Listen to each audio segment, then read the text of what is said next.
कहानी है एक गरीब परिवार के एक इंसान की, जो टीचर की नौकरी करने के लिए, सरकारी नौकरी करने के लिए अपना करीबन 30 साल की उम्र जो है निकाल देता है, वेट करता है गवर्नमेंट जॉब का। और फाइनली जब वो 31 यानी 31 साल का होता है तब उसकी सरकारी नौकरी लग जाती है टीचर में। वो एक शिक्षक बन जाता है और वो जहाँ पे उसकी जॉब लगती है उसका घर से करीबन उसकी जो जॉब रहती है वो 10 से 15 किलोमीटर की दूरी पे रहता है और वो गांव में रहता है। और गांव के ही थोड़ी दूर पे सिटी रहती है, वहाँ पे एक लड़का जो है वो नौकरी करने के लिए जाता है। जब वो नौकरी लगती है उसकी, जब वो जाता है तो करीबन 1-1.5 साल तक वो पैदल ही जाया करता था, क्योंकि उसके पास इतना भी पैसा नहीं रहता था कि वो जो है साइकिल खरीद सके अपने लिए। तब वो जब नौकरी जाया करता था, तब वो जब रास्ते में घर से निकलता था तब लोगों के साथ वो लिफ्ट लिया करता था गांव से जो है शहर जाने के लिए, और शहर से वापस गांव आने के लिए लोगों से लिफ्ट मांगा करता था। अब कभी कभी लोगों को लिफ्ट मिल जाती थी उसको, और कभी कभी जो है उसको लिफ्ट नहीं मिलती थी, तो वो पैदल ही जो है 10 से 15 किलोमीटर की दूरी तय कर लेता था। पर उसने अब ये सोच लिया फाइनली कि जो है मुझे अब किसी न किसी तरीके से बाइक तो लेनी पड़ेगी, क्योंकि रोड डेली जो है मुझे आना जाना है। और इस चीज़ पे वो भगवान को भी कोसता रहता था कि हे भगवान, तुमने मुझे ऐसा क्यों बनाया कि जो है मैं पैदल चल रहा हूँ और सब कुछ। पर वो फिर भगवान को थैंक्स भी बोला करता था कि उसकी गवर्नमेंट जॉब लग गई थी। और जब उसकी जॉब लगी उसके करीबन 1 साल जैसे ही पूरे होने आए तभी उसने जो है अपने लिए एक बाइक खरीद लिया। और जब उसने अपने लिए एक बाइक लिया तब उसने ऐसा सोच लिया कि जो भी मुझे रास्ते में मिलेगा मैं उसको हमेशा लिफ्ट दूंगा, क्योंकि वो दर्द उसको पता था। रोड डेली पैदल जाना आना और लोगों के सामने लिफ्ट मांगना, कभी कोई रुकता था, कभी 10 लोग से लिफ्ट मांगो तो उसमें से 1-2 लोग उसको लिफ्ट देते थे। तो उसको वो दर्द पता था, गरीबी का दर्द क्या है वो भी उसको पता था, जिसकी वजह से जितने भी लोग उसको रास्ते में मिलते थे, जब वो गांव से निकलता था तो वो हमेशा जो है किसी न किसी को शहर में ले जाके उतारता था, और वहां से जब वो गांव की तरफ वापस आता था तब भी किसी न किसी को रोड डेली बिठा लिया करता था।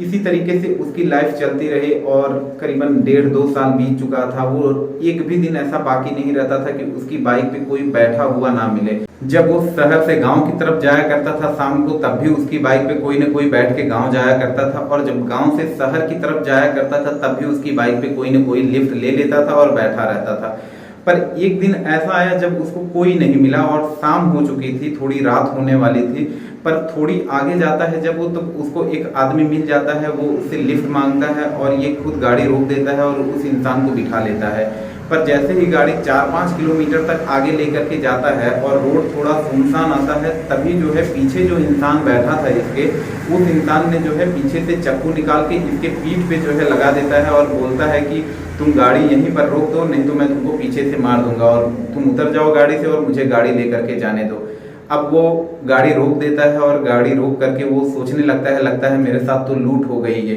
और जब वो उतरता है गाड़ी से तब उस इंसान से बोलता है कि तुम गाड़ी लेकर के तो जा रहे हो, पर किसी को ये मत बोलना कि तुमने जो है ये गाड़ी लूट के लिया है, और किसी को भी बताना भी मत कि ये गाड़ी तुमने चोरी की है या लूटा है। वो इंसान जो है हैरान हो जाता है, पूछने लगता है कि क्यों। तब वो जो शिक्षक था वो उसको जवाब देता है कि ये एक गरीब गांव से जो है शहर की तरफ जोड़ने वाला रास्ता है, और यहाँ पर बहुत सारे लोग एक दूसरे को लिफ्ट देते रहते हैं। अगर तुम ऐसा किसी को बता दोगे कि तुमने ये बाइक जो है लूट के लिया है, तो लोगों का विश्वास उठ जाएगा कि जो है कोई किसी को लिफ्ट नहीं देगा, और लोगों को इस रास्ते पर जो है पैदल चलना पड़ेगा, कोई लिफ्ट देने के लिए रुकेगा नहीं यहाँ पर, इसलिए। और वो गाड़ी लेकर के वहां से चला जाता है, और जो शिक्षक था वो पैदल जो है अपने घर जाता है, और घर जा करके पहले की तरह वो भगवान से बातें करता है, बोलता है कि भगवान तुमने आखिर में मेरी जिंदगी ऐसी क्यों बनाई है, किसी तरीके से नौकरी दिया, मेरे पास बाइक था, मैं लोगों की मदद भी करता था, उसके बाद भी तुमने मेरे साथ ऐसा क्यों किया।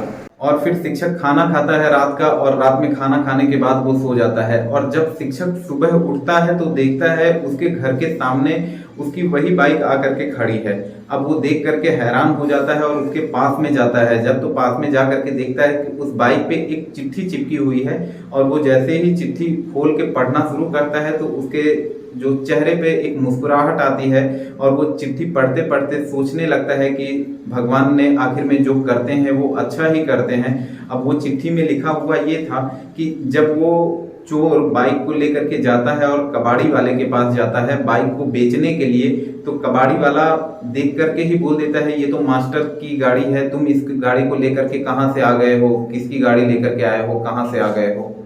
अब वो वहां से किसी तरीके से झूठ बोल के बोलता है कि मैं वहां से बच के निकल गया, आगे मुझे भूख लगी थी, मैं हलवाई की दुकान पे गया, हलवाई की दुकान पे जा करके मैंने सोचा कुछ खाना पीना खा लूं, मैं नाश्ता कर लूं। पर वहां पर जैसे ही जाता हूं तो हलवाई वाले बोलते हैं कि ये तो मास्टर साहब की गाड़ी है, इसको लेकर के तुम कहाँ आए हो। तो उसने वहां पे झूठ बोला कि जो है उन्होंने कुछ सामान मंगवाया था, इसलिए मैं ये गाड़ी लेकर के आया हूँ। फिर जैसे ही वो थोड़ा और आगे जाता है तो पुलिस वाले खड़े रहते हैं और वहां पर पुलिस वाले गाड़ी को रुकवा लेते हैं और बोलते हैं ये तो मास्टर साहब की गाड़ी लेकर के कहाँ घूम रहे हो। तो उसने बताया कि मैं उनका रिश्तेदार हूँ, कुछ काम से बाजार आया था, उनके पास वापस घर जा रहा हूँ। और वो वहीं से गाड़ी लेकर के घूम के आ जाता है और चिट्ठी लिखता है उस मास्टर को, उस शिक्षक को, और उसके घर के बाहर ला करके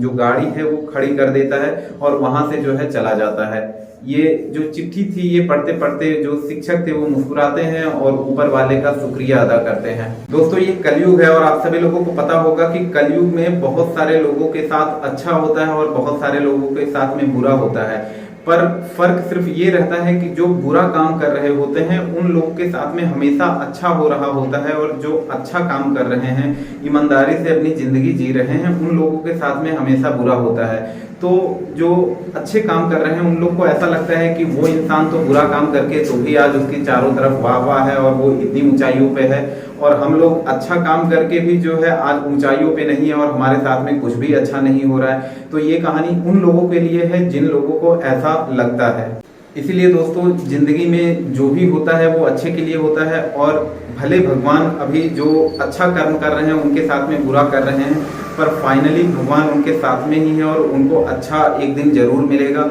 और इस कहानी से वैसे दो चीज़ सीखने को मिलती है, और वो दो चीज़ क्या सीखने को मिलती है आप लोग कमेंट करके बताइएगा। मेरा जो अगला वीडियो आएगा उसमें मैं सबसे पहले यही बताने वाला हूँ कि इस कहानी से आखिर में क्या दो चीज़ सीखने को मिलती है। देखते हैं सबसे पहले कौन बताता है कि इसमें क्या चीज़ सीखने को मिलती है। और आप सभी लोगों ने अगर चैनल सब्सक्राइब नहीं किया है तो चैनल अभी आप सब्सक्राइब कर लीजिए, क्योंकि हर वो आने वाली वीडियो आप तक पहुँचेगी सबसे पहले।